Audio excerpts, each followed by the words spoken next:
Hold on a minute. A long blonde woman shouted out to me as I was strolling leisurely down the country road close to where I was to be transferred. I was reminded of the past when I saw her wearing clothing that didn't quite fit the rustic environment.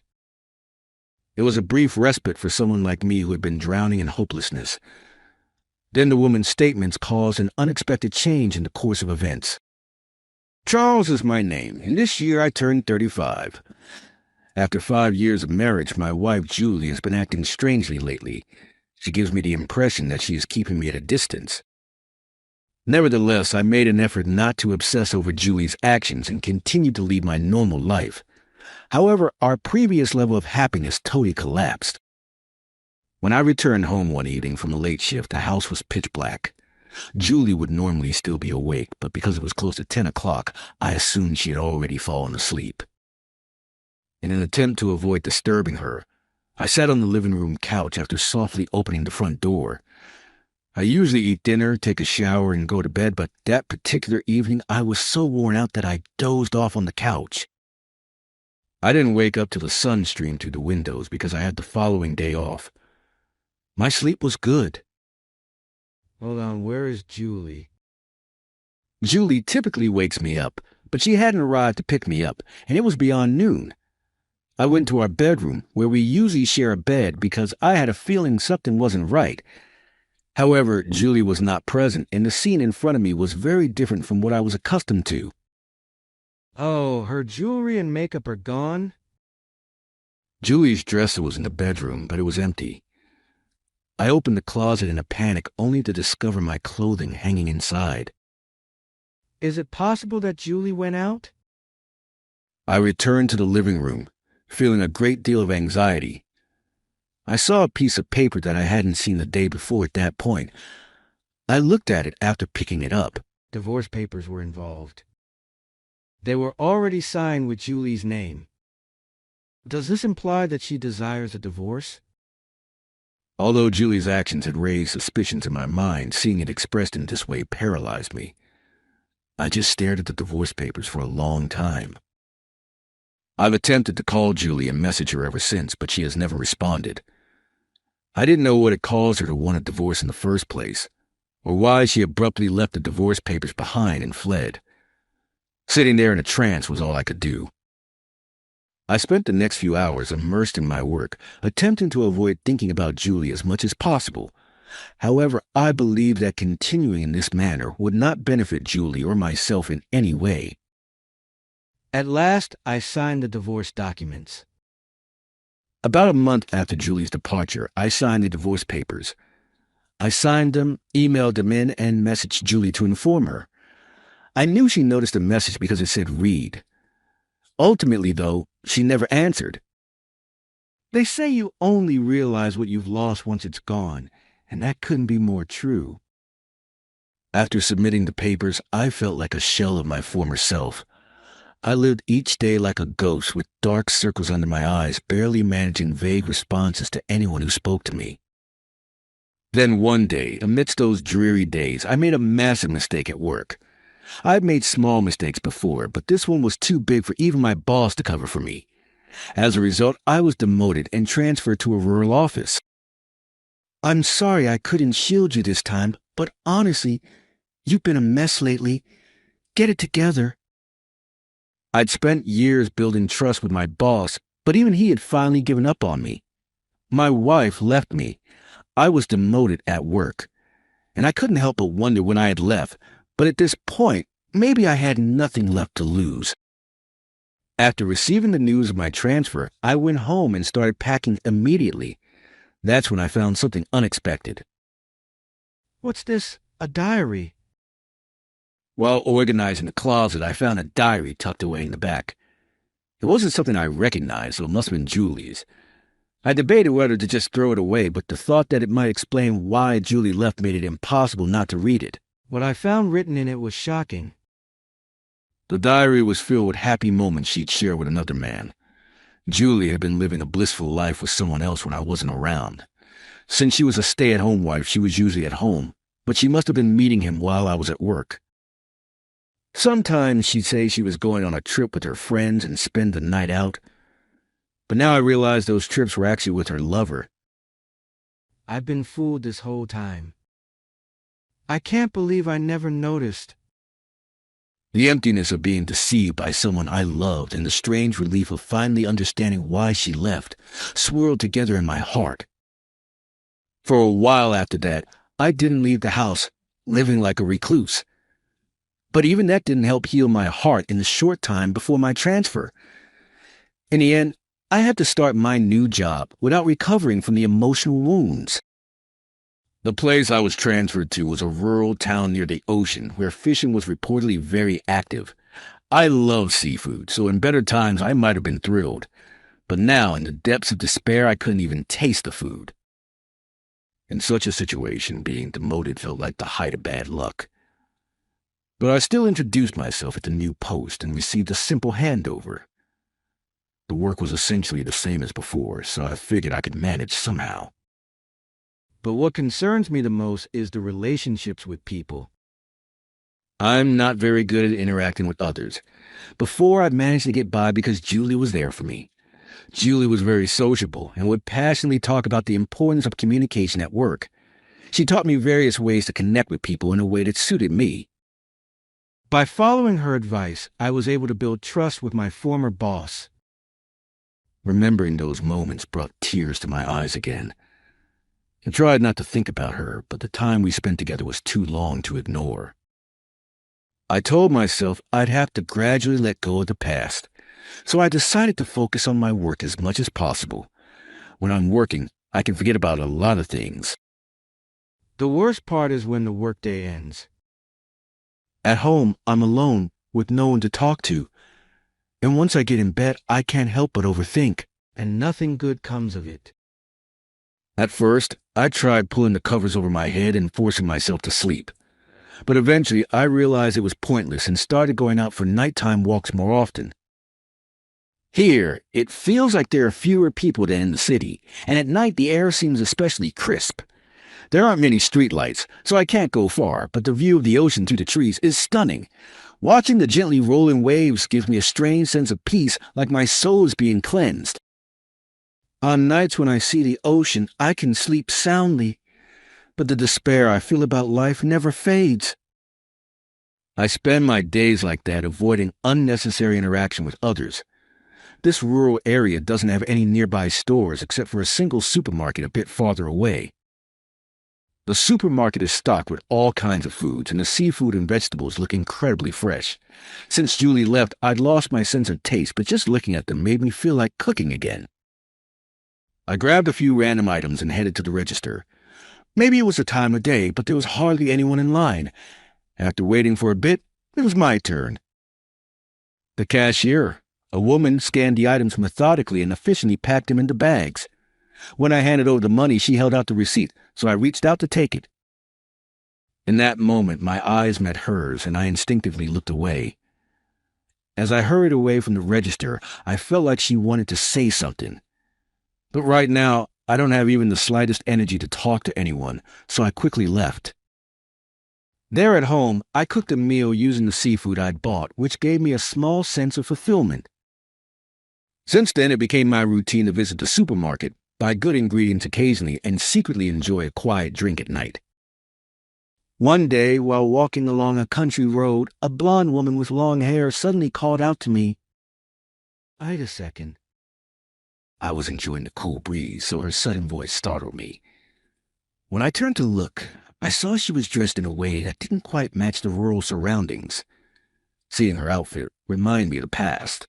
Come to think of it, Julie used to dress like that too. Julie loved wearing clothes with frills and often wore them on our dates. Sometimes she'd catch her skirt on doors or nearly trip on stones in her heels. As I reminisced about those happy days with Julie, I felt a wave of nostalgia. For someone like me who was drowning in despair, it was a brief but soothing moment of relief. Noticing my distant gaze, the woman called out to me again. "Well, do you remember me?" "Oh, sorry, I don't." I'm the cashier at the supermarket. My name's Nancy." When she said that, I started recalling my usual shopping trips. Come to think of it, the woman who always handled the register might have been called Nancy. She usually had her hair in a ponytail, but now it was down, which might be why I didn't recognize her at first. Looking closely, I realized she was the cashier from the store. Oh, I remember now. You're from the supermarket. What's going on? Oh, nothing, really. I just saw a familiar face, so I thought I'd say hi. Her response felt a bit off, which left me puzzled. Come to think of it, she seemed like she wanted to say something the other day, too. Did I do something wrong? I racked my brain trying to figure it out, but nothing came to mind. Well, it's a small place, so it's not unusual to bump into people on the street. Yeah. It's really hot today, though. If you'd like, would you join me at a cafe? Her sudden suggestion made my eyes widen. There was an old cafe up ahead, but I never imagined she'd invite me. Honestly, I was hesitant to accept, but I couldn't shake the feeling that I needed to do something different, so I decided to go along with Nancy's suggestion. We walked to the cafe in silence and then ordered our favorite drinks. It's fine that I came along, but why did Nancy invite me to the cafe? I still had a lot of questions, but I decided to enjoy the moment as I sipped the iced coffee I had just been served. Nancy had ordered an iced latte and was holding her straw while staring at the table. Sorry for the late introduction. My name is Charles. Well, why did you invite me to a cafe? Well, to be honest, I feel like I've met you before. When Nancy said that, I realized my first encounter with her was at the supermarket register. That said, my memory has been hazy lately and I don't recall much. The shock of being betrayed by Julie had unconsciously caused me to block out memories, even from the past. I'm sorry, I don't remember. I figured, but I think you helped me once. Charles helped you. Now that she mentioned it, I remembered helping a student when I had just started working. The student was injured, barely had a pulse, and was struggling to breathe. Apparently, she had collided head-on with a car, and the driver was so panicked and flustered that they hadn't even called an ambulance. I quickly dialed 911 and administered first aid. It was clumsy and improvised, but it seemed to have worked. That day, I was on my way to work, but I couldn't stop worrying about the student, so I decided to follow the ambulance. Since I was on foot, it took some time to reach the hospital, but by the time I arrived, the student had regained consciousness. The student kept thanking me repeatedly, but had trouble speaking clearly, likely from hitting their head. They wanted to express their gratitude further, but I declined, satisfied that they were okay, and headed to work. I still remember getting scolded by my boss for being late without notifying anyone. Could it be that student? No way, right? Even as I thought that, I decided to ask Nancy. Were you ever in an accident where you were hit by a car and taken to the hospital? Yes. So you do remember. You're the one who saved me back then. No way. Meeting again like this of all places. I've always wanted to thank you. Nancy conveyed this to me with a sincere and unwavering gaze. Apparently, she had tried to track me down by asking nurses and paramedics after the accident, but since I hadn't shared my contact information with anyone, she couldn't find me. She even went back to the site of the accident, hoping to see me again, but no matter how long she waited, I never showed up, and she ended up wasting her time. Eventually, due to a job opportunity, she moved to a rural area and had resigned herself to the idea that she would never see me again. I thought I'd never get the chance to thank you. Thank you so much for helping me back then. When someone's in trouble, it's only natural to help each other. Are you living happily now? Yes. At first, I wasn't thrilled about taking a job in the countryside, but once I got here, I realized how wonderful it is. I actually prefer it to the city. Nancy said this with a bright, carefree smile. It's true. I feel like living here has made my heart richer compared to living in the city. In the city, even if someone is in trouble, hardly anyone stops to help. Most people think someone else will do it, or it's not my problem. I saw this happen countless times when I lived in the city. And honestly, I've ignored people in need before too. But since moving here, everyone seems to care about me. Even though I barely talk at work, people sitting near me start conversations every day. They ask if I'm sleeping well at night or if I'm eating nutritious meals. Being asked the same questions repeatedly sometimes felt a bit intrusive, but when I thought about how it was because they genuinely cared about me, I realized that I might be fortunate to have such people around me. Since Julie left, I had thought everyone had abandoned me. But then there's Nancy, someone who remembered me and even went out of her way to find me. As I talked with Nancy, emotions I'd been holding back slowly welled up from deep within me. Before I knew it, tears were streaming down my face. Nancy seemed a bit startled, but handed me a napkin and silently looked out the window. After a while, I calmed down and started to share everything that had happened. How my wife Julie suddenly became distant and left me, and how the stress on my mind and body caused me to make repeated mistakes, leading to my transfer to a rural branch. I openly shared everything, including how, while preparing to move before my transfer, I found a diary detailing Julie's days of infidelity. Nancy listened quietly, occasionally nodding or furrowing her brow, giving her full attention to my story. People say life has its ups and downs, but when so much bad stuff happens in a row, it's hard not to feel like disappearing. Everyone feels like that at least once in their life. But I'm really glad I got to meet you, Charles. I feel the same. Meeting you is truly a blessing. Since you've already had your share of misfortune, only happiness is left from here on out. By the time we finished talking about each other's recent experiences, future plans, and concerns, the setting sun was already streaming through the window. Since Nancy had called out to me in the early afternoon, we must have been talking for about 6 hours. This might have been the first time I'd ever talked to someone for so long. With Julie, we shared similar interests, and I never felt tired talking with her, but we never had such long conversations. Feeling a strange sense of calm, I thanked Nancy and headed home. I truly wonder why I felt such a sense of calm, but even now, I couldn't quite figure out what this feeling was. That night, I went to bed early and woke up to a morning that felt more refreshing than usual. Good morning. When I cheerfully greeted my coworkers upon arriving at work, they all stared at me in shock. Wow! Charles is greeting us with energy. Did something good happen? Well, sort of. I'm really sorry for all the gloomy vibes I've been giving off until now. No worries. None of us took it that seriously. Honestly, I get told I look awful the day after my wife scolds me. My direct supervisor, John, said this with a smile, probably to make me feel at ease. But the next day, just as he had said, I saw him with a lifeless expression, and it made me chuckle a little to myself. Even someone who's always cheerful and approachable has tough days. And realizing that made me feel like I could try harder too. From then on, I started to face my work with more determination than ever before. Since Nancy and I had exchanged contact information, we met at the cafe a few more times after that. For some reason, I find myself wanting to see her again, and being around her feels almost cleansing. However, today Nancy seems different from usual.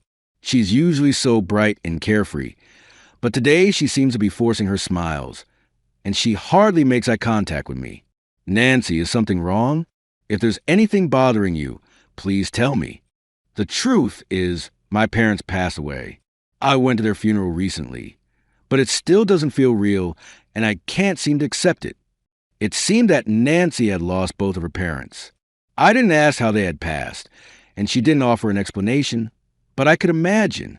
Nancy had always adored her parents since she was a child and stayed in frequent contact with them even as an adult. Her parents must have been the source of her strength and happiness.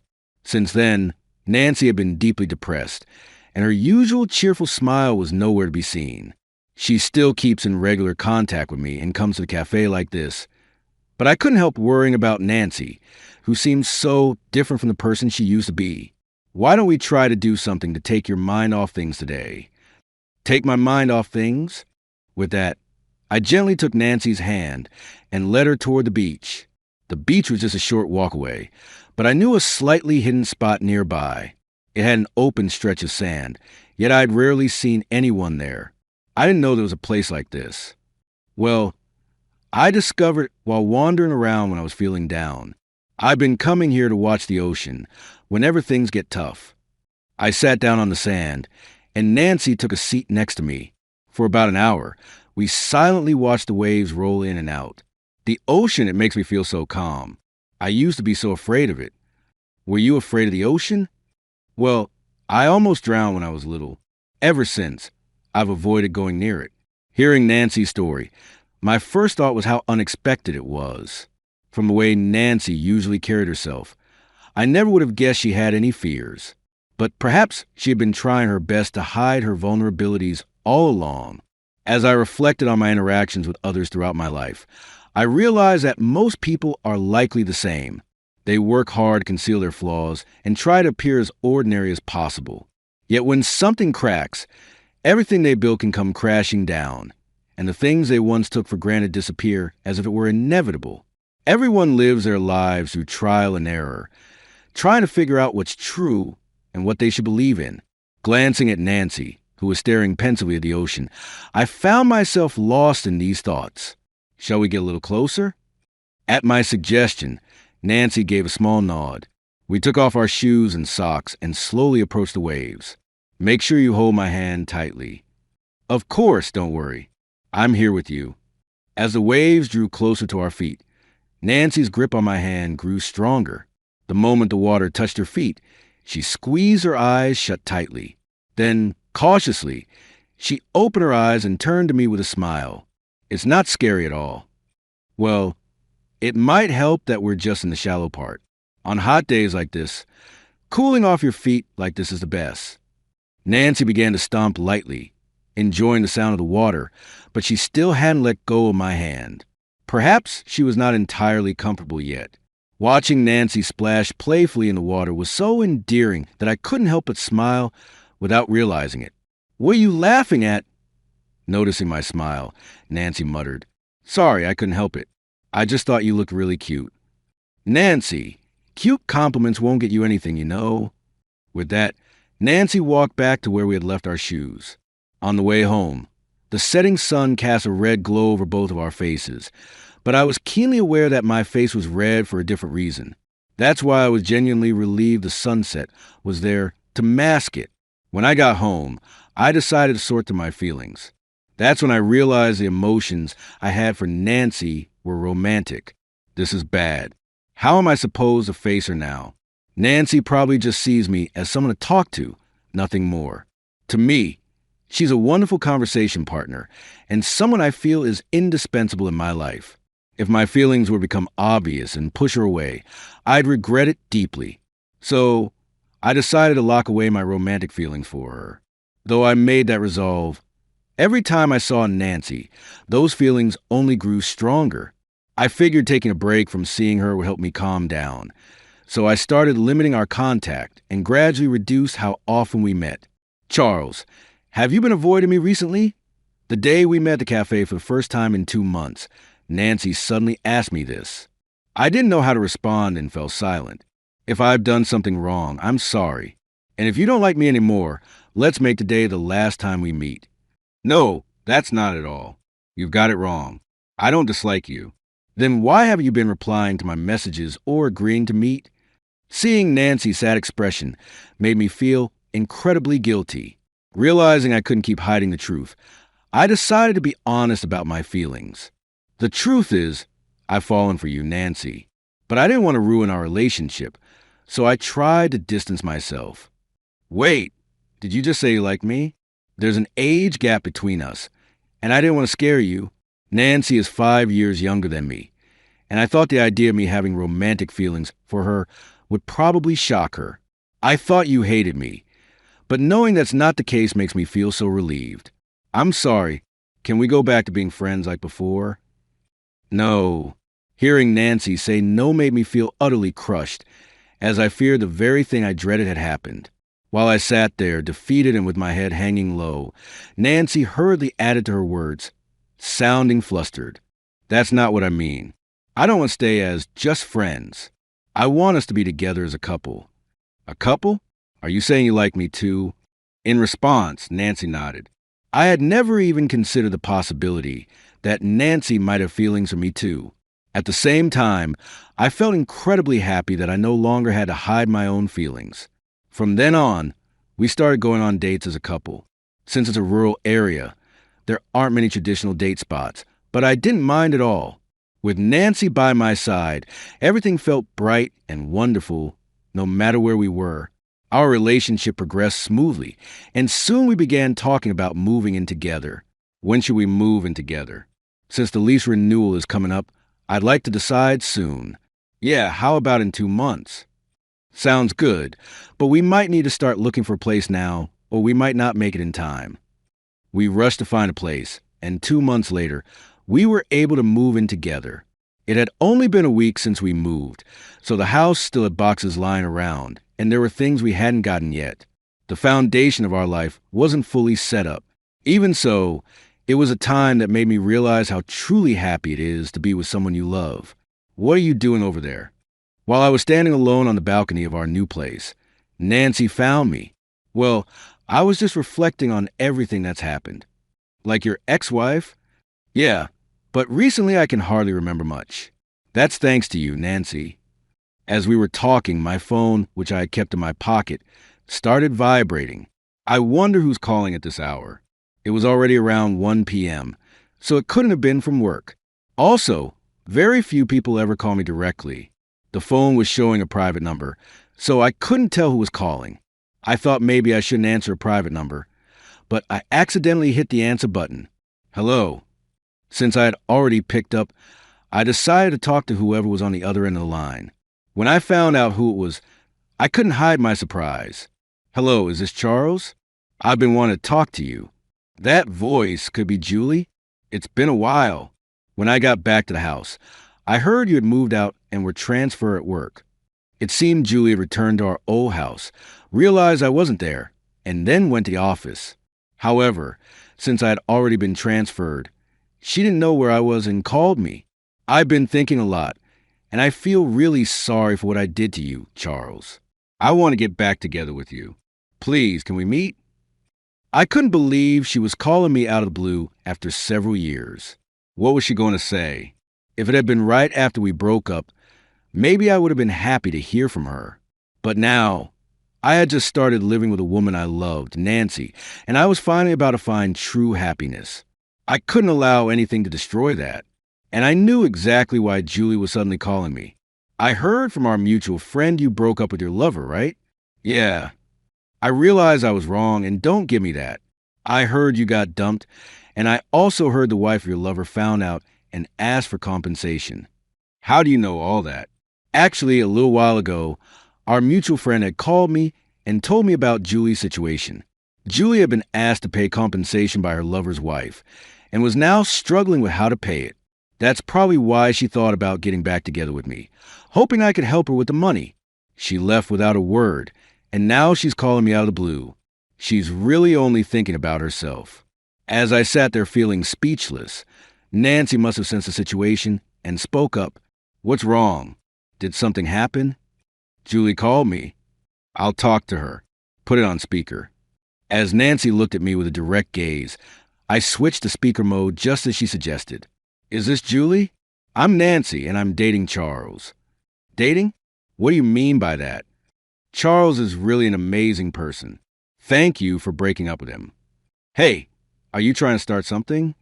Hearing Nancy's words, Julie's anger started to build. But Nancy wasn't finished yet. From now on, don't contact Charles. I'll make him happy. Who do you think you're talking to?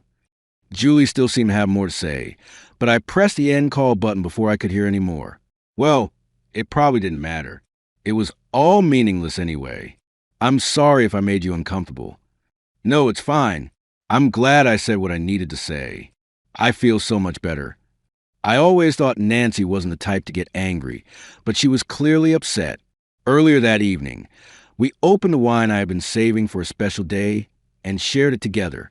Afterward, I changed my phone number, and I haven't heard from Julie since.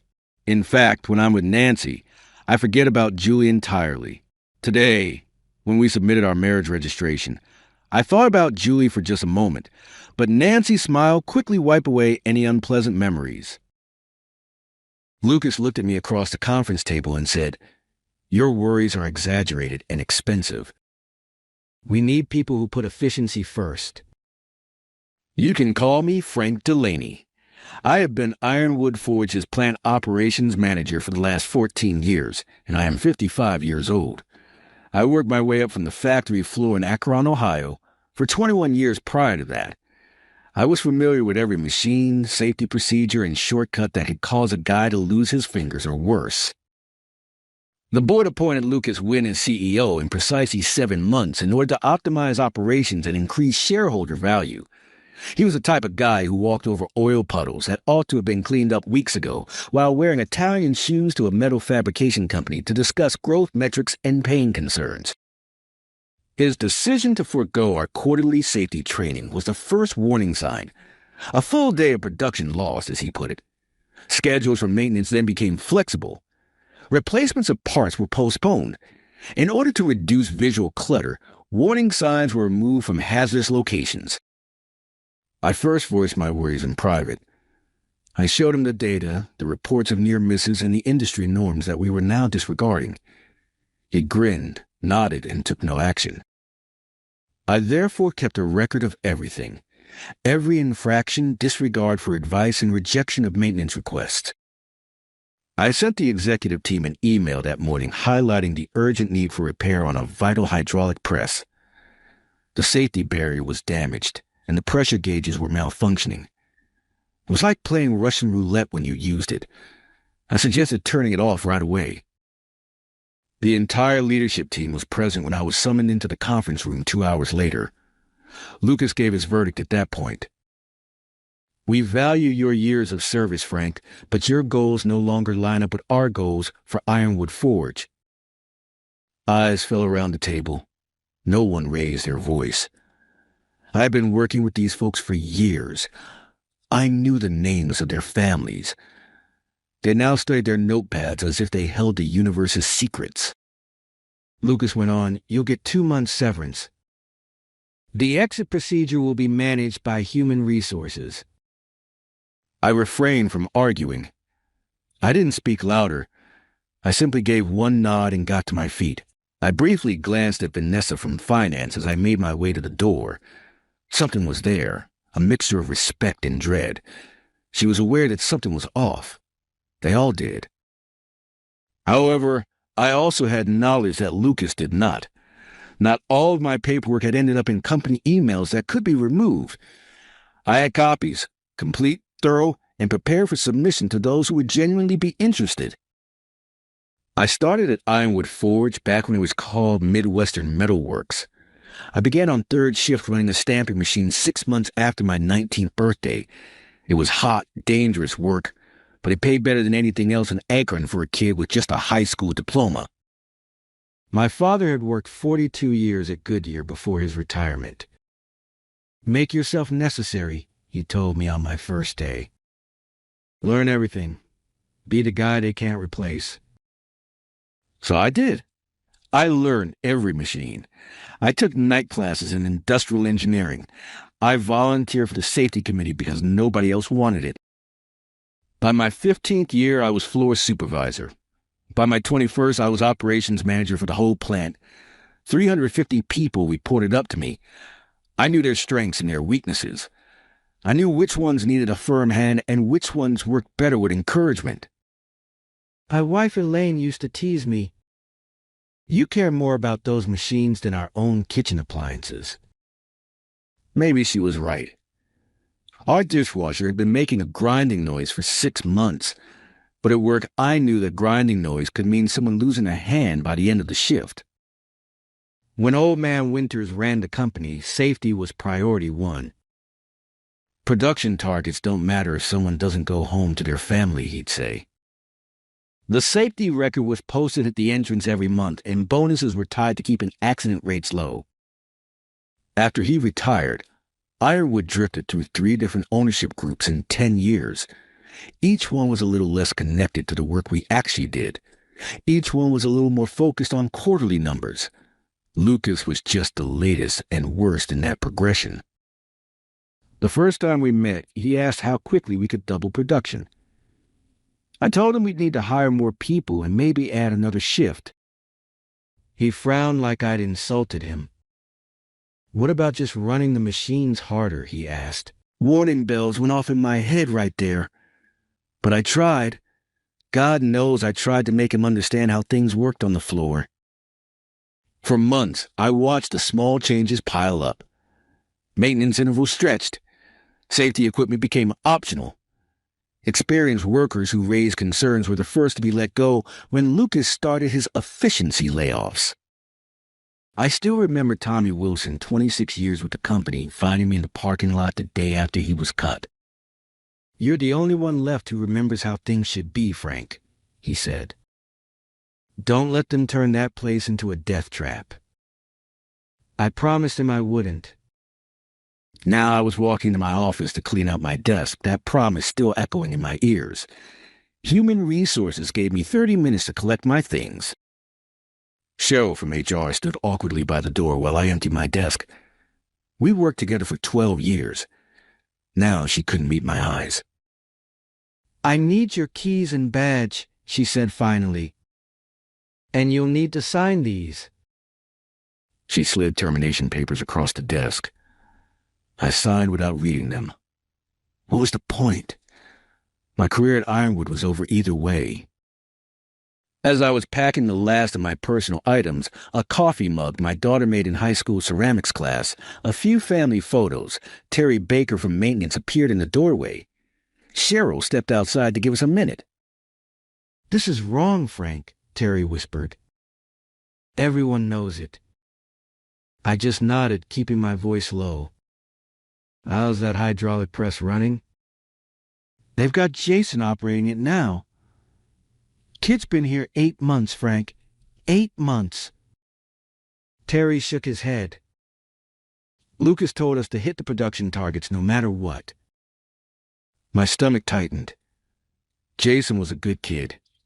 Eager to please, too eager. "Be careful, Terry," I said, handing him my box of belongings. "Watch out for yourself."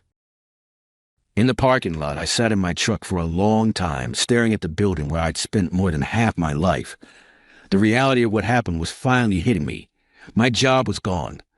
My identity as the safety man was gone. But that wasn't what bothered me most. People were going to get hurt, maybe killed, and Lucas Wynn would write it off as an acceptable cost of doing business. I started the truck but didn't drive home.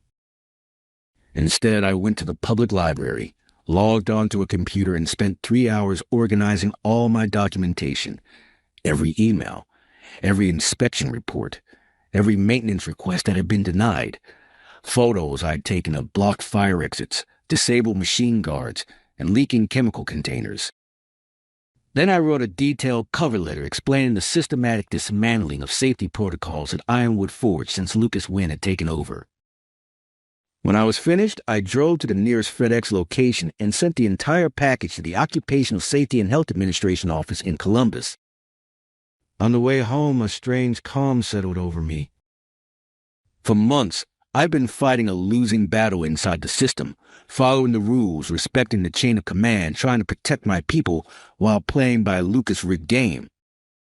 Now I was free of those constraints.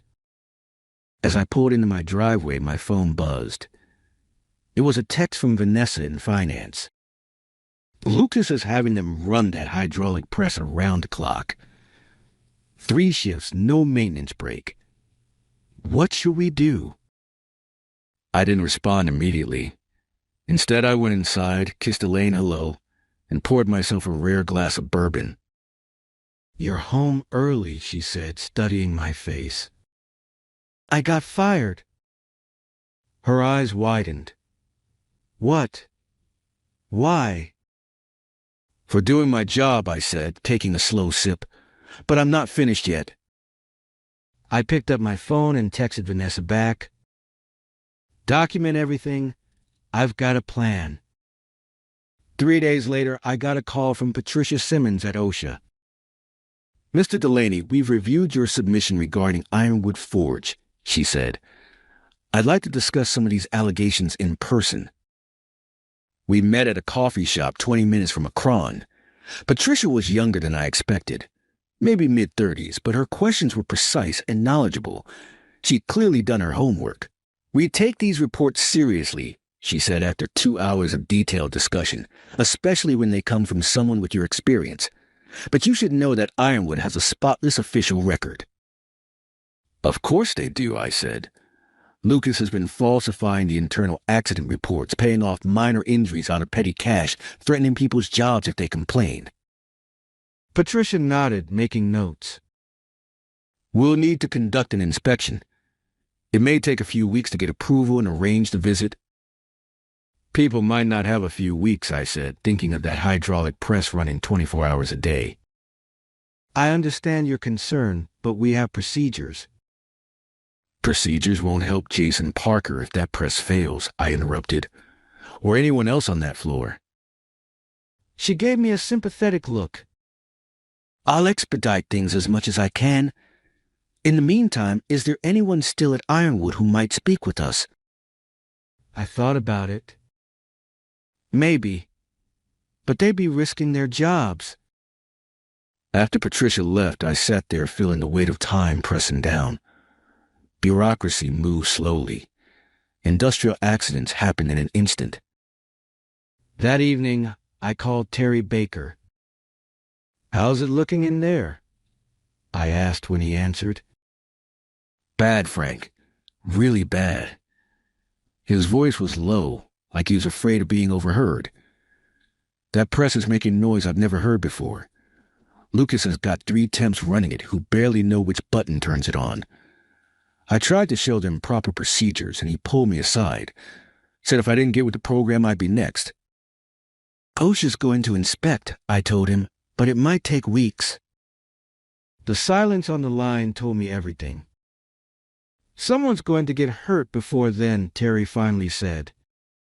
"I know. I'm trying to speed things up." The next morning, I drove to the office of the Akron Gazette and asked to speak with their investigative reporter. After a brief wait, I was introduced to Olivia Jimenez, a sharp-eyed woman with a recorder and a skeptical expression. "So, you're claiming unsafe conditions at Ironwood Forge?" she asked after I'd given her the outline of my story. "I'm not claiming anything," I said. "I've got documentation." I showed her some of the photos I had kept. Copies of disabled emergency stops, blocked fire exits, missing machine guards. "This could be any factory anywhere," she said. "How do I know it's Ironwood?" "Because I worked there for 35 years, until they fired me for complaining about these exact issues." Her eyes narrowed. "So this is about revenge?" "This is about preventing funerals," I countered. "Run the story or don't. But if someone dies in that plant while you're deciding, how will you feel?" Olivia studied me for a long moment.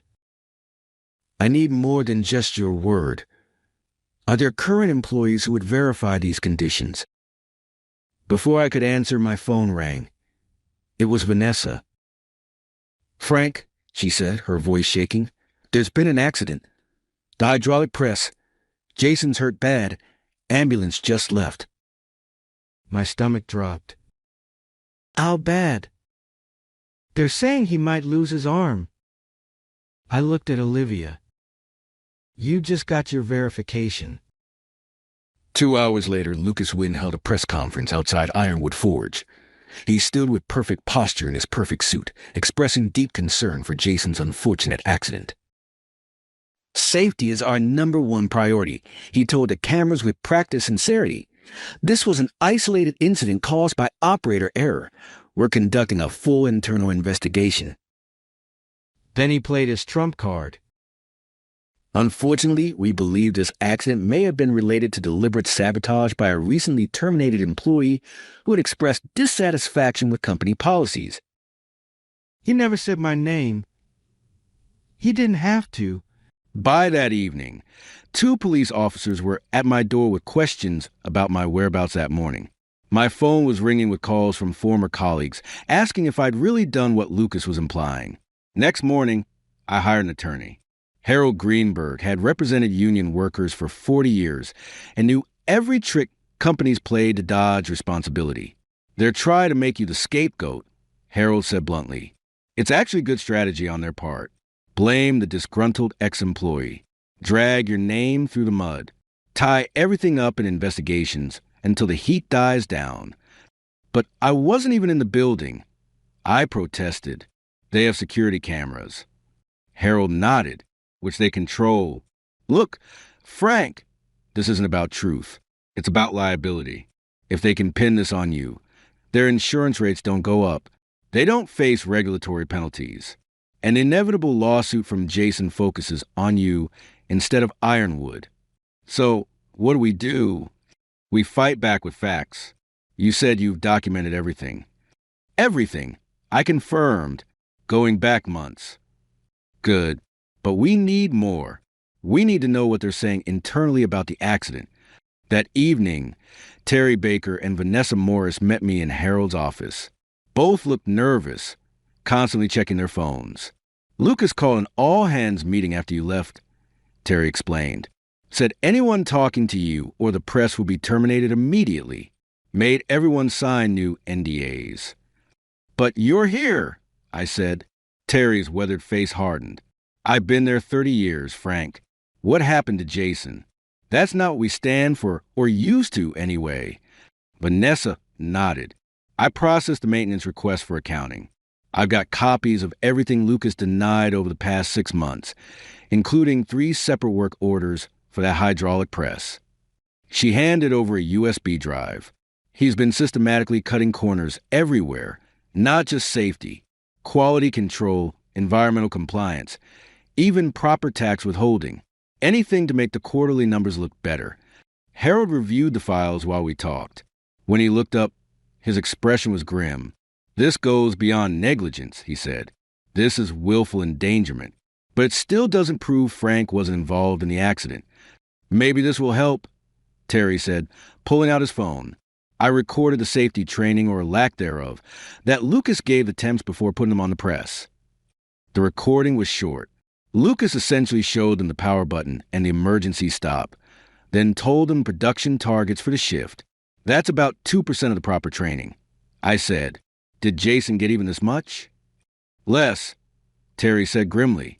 Lucas told him to figure out and walked away. Harold was furious. This is completely illegal. Those workers should have had OSHA-mandated training, proper supervision, everything. That's not all, Vanessa said quietly. I found something in the company emails yesterday. Lucas knew that press was dangerous. The manufacturer's rep inspected it last month and officially recommended taking it offline until repairs could be made. She pulled up an email on her phone. Lucas's response to the recommendation was brief. Too expensive. Find workarounds. The room fell silent as the full picture merged. This wasn't just cost-cutting or ignorance. Lucas had knowingly put workers on dangerous equipment after being explicitly warned of the risks. He buried the inspection report. Vanessa continued, it never even made it to the maintenance department. I thought about Jason, 23 years old, lying in a hospital bed, possibly facing life without his arm. All because Lucas wouldn't want to hit his quarterly targets. So what's our next move? I asked Harold. He gathered the evidence we collected. First, we clear your name. Then, we make sure Ironwood and Lucas personally face the consequences. Terry's phone buzzed.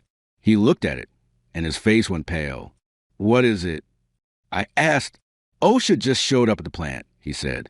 Surprise inspection. Lucas is losing his mind. For the first time since I've been fired, I smiled. Perfect timing. The OSHA inspection of Ironwood Forge lasted 3 days. Patricia Simmons led a team of 6 inspectors who documented over 78 serious violations. Meanwhile, Harold had arranged a meeting with detectives investigating the sabotage allegations against me. With Terry's testimony and security footage showing I hadn't been on the premises, the police quickly determined Lucas's claims were baseless. I was formally cleared, which Harold immediately leaked to the Akron Gazette. Olivia Jimenez's front-page story ran the following Sunday. Whistleblower vindicated. Former manager warned of dangers before a horrific industrial accident. The article detailed my warnings, Lucas's cover-up, and the injured worker's condition. Jason had survived but lost his arm below the elbow. The story sparked outrage in the community, especially among families with connections to Ironwood. The company had been part of Akron for generations. Now, it was being portrayed, accurately, as a death trap run by a profit-obsessed outsider. Lucas attempted damage control with another press conference, but this time reporters came armed with specific questions about the ignored manufacturer's warnings and falsified safety records. These allegations are completely unfounded, Lucas insisted, his composure cracking. Frank Delaney has a personal vendetta against this company. What Lucas didn't know was that Harold had arranged for Jason Parker to watch the press conference from his hospital room. Jason had agreed to an exclusive interview immediately after. Seeing Lucas dismiss the accident that had cost him his arm was the final straw for Jason. On camera, with his bandaged limb clearly visible, he detailed the lack of training, the pressure to meet impossible quotas, and how management ignored warnings about the dangerous press. Frank Delaney tried to shut that machine down, Jason told the interviewer. If they'd listened to him, I'd still have my arm. The interview was devastating. By evening, Ironwood's board of directors called an emergency meeting. Next morning, two things happened. Lucas was placed on administrative leave pending investigation, and I received a call from Gregory Winters, son of the former owner. Frank, this is Greg Winters. I need your help. I hadn't spoken to Greg in years. After his father retired, Greg had moved to Chicago to pursue other business interests, selling his stake in the company. The board asked me to step in temporarily, he explained. The place is a mess. OSHA's shut down half the production lines. We got lawsuits pending and morale is completely shot. Sounds like you got your hands full. I said, unsure why he was calling me. I need someone who knows the operation inside and out. Someone the workers trust. He paused. I want you to come back, Frank, as acting plant manager. I hadn't expected this. You know I'm the one who sent the evidence to OSHA, right? Of course. That's exactly why I want you. You put people's safety above everything else, just like my father taught us. I thought about it. Going back would be strange. There would be those who resented me for the disruption, the lost production, maybe even lost bonuses. But there would also be a chance to rebuild what had been broken. I'll do it on two conditions, I said finally. First, every single safety issue gets fixed before we restart production. No exceptions. Agreed, Greg said immediately. And the second, Jason Parker gets full compensation, best medical care, full salary during recovery, and a guaranteed job when he's ready to return, if he wants it. There was a moment of silence. Done. When can you start? 3 days later, I walked back to the front doors of Ironwood Forge. The production floor was silent, machines dormant during the safety overhaul. Terry Baker met me with a clipboard of repair orders and a grin. Never thought I'd see you back here, he said as we walked the floor. Makes two of us. We stopped at the hydraulic press that had injured Jason. It was cordoned off with yellow tape, waiting for factory representatives to either repair or replace it. It's going to take time to fix everything Lucas broke, Terry said. I nodded, looking around at the quiet machines and the workers reinstalling guards and safety equipment. Then we better get started. 6 weeks later, Gregory Winters called a company-wide meeting in the main production area. All 300 employees gathered around a temporary stage, an unusual mix of tension and hope in the air. I stood off to the side, watching Greg approach the microphone. Behind him sat the recently reconstituted board of directors, now including 2 retired floor workers and a safety compliance officer. Many of you have been with Ironwood longer than I have, Greg began. You remember when this company stood for something more than just quarterly profits? Today, we begin to restore that legacy. He announced a complete restructuring of the company, new safety protocols, increased maintenance budgets, a bonus system tied to both production goals and safety metrics, and a worker representation committee with actual authority. Then Greg paused, his expression hardening. As for the recent leadership that betrayed your trust, I have an update. This morning, the board voted unanimously to terminate Lucas Wynn for cause. Additionally, based on evidence of willful negligence, We are cooperating fully with the district attorney's office as they pursue criminal charges." A murmur ran through the crowd. "One final announcement," Greg said. "From now on, Ironwood Forge will have a new position, Director of Operational Safety and Compliance.